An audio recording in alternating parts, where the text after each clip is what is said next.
أعوذ بالله من الشيطان الرجيم بسم الله الرحمن الرحيم والصلاة والسلام على رسول الله وعلى آله الطاهرين أما بعد اللهم اشرح لي صدري ويسر لي أمري واحلل عقدة من لساني يفقه قولي. Avant de commencer la vidéo, je vous invite à mettre un j'aime vidéo, la partager, vous abonner à la chaîne si vous n'êtes pas encore abonné, et je vous rappelle que je propose une formation pour apprendre à se faire ruqya soi-même. Vous avez le lien dans la vidéo et sous la vidéo, et vous avez le droit à un cours gratuit et évaluer si cette formation vous plaît ou pas, et vous serez en capacité par la suite, Inch'Allah, de vous faire ruqya sur vous et à vos proches, et bien sûr de manière préventive de vous protéger des maux occultes par la puissance d'Allah Azza wa Jal. Et je vous invite aussi à mettre dans les commentaires références ou commenter comme vous le faites d'habitude, qu'Allah Azza wa Jal vous récompense. Comme vous le savez, Allah Azza wa Jal pardonne à qui il veut, et il n'y a pas de limite au pardon d'Allah Azza wa Jal. Et on a des exemples dans des hadiths du prophète avec des personnes qui ont fait énormément de péchés, et Allah Azza wa Jal leur a pardonné car ils étaient sincères dans leur repentir. Et Allah Azza wa Jal guide qui il veut. Inna Allah yahdi man yasha. Allah Azza wa Jal guide qui il veut. Et c'est la sagesse justement de cette vidéo qui est en relation avec une personne qui vend des substances illicites, comme malheureusement on en a beaucoup, comme il y en a beaucoup en France, hein, dans les quartiers, ainsi de suite. Donc on va écouter cette vidéo, que ce soit une exhortation pour ceux qui l'écouteront et un rappel. Bismillah. اسمع بعد ما توحد الله وتصلي على رسول الله.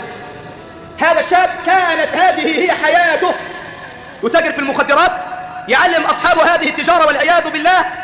أبوه وأمه وأهله تعبوا معاه، ما فيش نتيجة. Donc là c'est l'histoire d'une personne qui toute sa vie, c'est ces substances interdites, d'accord, donc il fait que ça, il vend, il deal, et il enseigne ça à ses potes, à ses copains, ainsi de suite. Et malgré l'exhortation, malgré les rappels de sa famille, de son père, de sa mère, rien à faire, il a voulu écouter personne.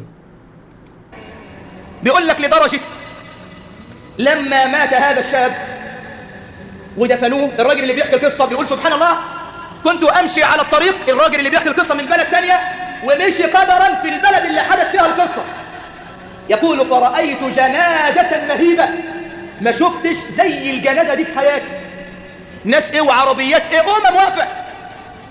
La personne qui va raconter cette histoire, en fait, qui n'est pas du pays où cette histoire s'est déroulée, il raconte que lors des funéraires, d'accord, lorsque cette personne est décédée, il a dit qu'il n'a jamais vu autant de personnes participer à sa janaza, donc la prière mortuaire. فيقول فرأيت رجلا علمت من سنه أنه أبو الميت يقف على سلم بيته وينادي في الناس يقول من جاء ليعزيني في ولدي فليرجع، مش عاوزه، ومن جاء ليهنئني ويبارك لي فليجلس. اللي جاي يبارك. Donc il dit voilà ceux qui, et son père est resté, donc son père était sur des escaliers et il s'adressait aux personnes, il dit celui qui est venu pour faire des condoléances qu'il repart, et celui qui est venu pour me féliciter, et ben qu'il reste. اللي على موت ابني يقعد واللي جاي يعزيني يعمل ايه؟ يرجع. فتعجب هذا الشيخ الذي يحكي القصة. Skip the video. هذا الشيخ الذي يحكي القصة فيقول يعني عمال اتكلم مع الناس، اقول انا اول مرة الاقي اب يقول الكلمتين دول. فقال لي احد الرجال، قال له اخو الشاب اللي ميت هو اللي واقف هناك ده، فبيقول رحت للشاب واقسمت عليه بالله ان اعرف ما قصة اخيه الذي مات. Cette personne qui est partie dans un pays qui n'est pas le sien où s'est déroulée cette histoire, donc a dit c'est la première fois que je vois un père dire ça, dire ces paroles-là, et s'adresser aux personnes qui sont venues donc pour assister aux funéraires et aux funérailles. Et donc on lui a dit voilà, regarde, la personne qui est là-bas, c'est le frère de cet homme qui est décédé. Et donc cette personne-là a dit, il est parti le voir, il a dit écoute, je jure sur Allah Azza wa Jal, il faut que tu me racontes en fait l'histoire qui est arrivée à ton frère. Je veux savoir en fait c'est quoi cette histoire et qu'est-ce qui pousse ton père à dire ces paroles-là. بالله عليك بقى اعطيني قلبك بعد ما تصلي على حبيب قلبك محمد. اللهم قال صل له على والله يا محمد. عم الشيخ اخويا كان شاب بعيد قوي عن ربنا، تاجر في المخدرات والمسكرات، وعلم شباب ياما هذه التجاره والعياذ بالله، ولا يسمع لاحد. ابوه ما يسمعش، امه ما يسمعش، كلنا نقول له يعني اللي انت بتعمله دوت، والموت اصبح في لمح البصر ما يسمعش. بيقول لدرجه انه سافر الى امريكا وقعد 6 سنين هناك ما سمعنا صوته مره واحده. Donc il explique que cette personne-là qui vendait des substances illicites et qui formait, qui enseignait ce travail, ce métier à ses copains, ainsi de suite, il voulait écouter personne, ni ses parents, ni les nasiha, les conseils de ses parents, de sa famille.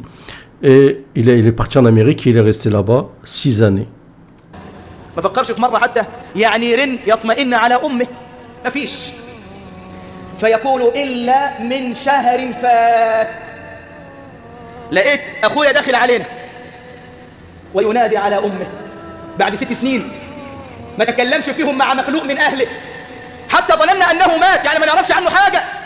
فلما عاد وهو ينادي على امه حتى خر تحت قدميها وهو يقبل اقدام امي. Donc il est resté 6 ans, aucun contact avec sa famille. Ils n'ont jamais entendu en fait le son du téléphone, il n'a jamais appelé sa famille, il leur a jamais donné de nouvelles, au point où il pensait qu'il était décédé. Et donc, après 6 ans, il a décidé de retourner, donc 2 mois avant sa mort, de retourner donc le pays où il y a ses parents, sûrement en Égypte, en Harlem je pense. Et donc il est retourné, son frère était étonné de le voir, il pensait que pas de nouvelles pendant 6 ans, que ça y est, il avait disparu, que peut-être était décédé. Et donc il est parti vers sa mère et il s'est jeté sous les pieds de sa mère, il a embrassé les pieds de sa mère. ويقول يا أمّا بركعتين عاد العاصي إلى مولاه. وسبحان الله العظيم، هو يعني اتغلب انت على الشيطان في سجدة تسجدها لربنا بس. والله العظيم يا جماعة قلبك يجي لربنا بسجدة بس، سجدة واحدة بس، بدعوة واحدة بس تدعي بها ربنا وانت ساجد. أقرب ما يكون العبد من ربه وهو ايه؟ وهو ساجد. Donc subhanallah, il a réussi à vaincre Shaitan, il a réussi donc à bi'idnillah, avoir une belle fin uniquement avec 2 rak'at qu'il a fait. Ça peut être aussi une prosternation, ça peut suffire, d'accord, ça dépend de votre sincérité dans le repentir que vous faites. Si vous êtes vraiment sincère, le repentir pour détruire tout ce qu'il y a avant. يبكي تحت قدمي أمه ويقول يا أمّا لقد تاب العاصي إلى مولاه. وقال له عم الشيخ بقاله شهر ما ترك لله ركعة واحدة، لا فرضا ولا نافلة، 5 صلوات السنن بتاعتهم، يسجد لربنا عز وجل ويبكي بين يدي الله ويقول يا رب لقد عاد العاصي إلى مولاه. والله العظيم مهما تجرأت على ربنا صلي، مهما عصيت ربنا صلي، مهما بعدت عن ربنا صلي، مهما السيئات والذنوب والخطايا مالية قلبك صلي، زنيت صلي. Donc là, il explique quoi, il s'est mis au pied de sa mère, il a déclaré que ça y est, il allait se repentir à Allah Azza wa Jal, et à ce moment-là, on lui a dit, il faut que tu fasses la salat, d'accord, il y a une condition, il faut que tu fasses la salat. Et là, le cheikh, il explique que quoi que tu fasses comme péché, n'arrête jamais la salat, n'abandonne jamais la salat. Il faut savoir que la salat, c'est une des conditions de l'islam, d'accord. Bon, il y a des avis divergents, mais en tout cas, mon avis personnel et l'avis de certains savants, comme dans le madhab hanbalite, c'est que la prière, c'est une condition. Donc, pour être musulman, il faut faire la prière. C'est inconcevable d'être considéré comme musulman si tu ne fais pas la salat. بتكلم نساء صلي، بتكسب حرام صلي، وبعدين ببركة الصلاة ستكره المعصية عن قلبك. إن الصلاة تنهى عن الفحشاء والمنكر. وطلب منا إن أي حد كان ماشي معاه في الطريق يجي له البيت ويسأل عليه يقول لهم أنه لا يقابل أحد. Donc lui il explique que quoi que tu fasses, que tu fais des choses haram, d'accord, on va pas faire toute la liste, il faut que tu fasses la salat, parce que la salat en fait l'éloigne de la turpitude et du péché, et la salat elle peut t'aider justement, elle peut te donner cette force là pour t'éloigner des péchés. Donc il faut faire la salat elle peut t'aider, et peut-être il y a un moment tu auras le déclic. Et il explique qu'on a dit aux personnes qui le connaissaient qu'il voulait rencontrer personne. En fait, il s'isolait et il se vouait sûrement à la salat et à l'adoration. مش عاوز اي حاجه ترجعه للسكه اللي كان ماشي فيها.